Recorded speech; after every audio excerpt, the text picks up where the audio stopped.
अनंत ब्रह्मांडे उदरी हरी हा बालक नंदा घरी असं सांगितलं. हे अनंत ब्रह्मांडाचे निर्माते आहेत भगवंत, आणि ते साधारण जीवावर पण कृपा करतात. पण काय पाहिजे? श्रद्धा. यशोदाची कृष्णावर श्रद्धा आहे आणि तपस्या केली, माझा पुत्र हो भगवंतात. आणि मग भगवंताने ही सुविधा दिली कृष्ण समजण्याची.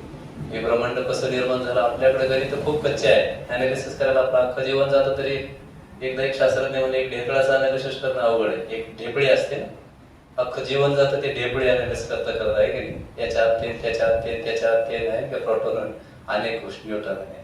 परंतु कृष्ण हे कृष्ण भावना भावित विज्ञानाला समजतात, आणि असं गोपनीय ज्ञान कृष्णाला समजण्याचं ज्ञान आणि दुःखातून मुक्त होण्याचं ज्ञान. कारण आपण सर्वजण शेवटी दुःखामध्ये आहोत. कृष्णाला सोडून कितीही आपण सुखी झालो, थोड्या वेळ सुखी होऊ, 10-5 वर्ष सुखाचे अनुभव येतील, आणि आणखी दुःख निर्माण होतं.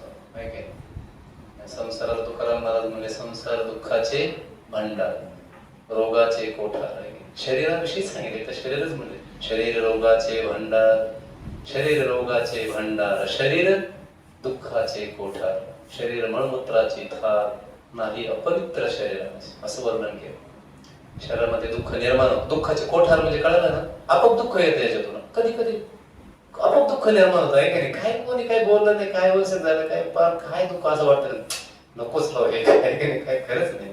पण कृष्ण हे आहे. कृष्ण जर जीवनात आले तर काय होतं, हळूहळू जसं जसं प्रॅक्टिस होईल कृष्ण भावनेची, तसं तसं काय होईल, दुःखातून एका जन्माचं नाही म्हणले, मोक्ष शेष होणार.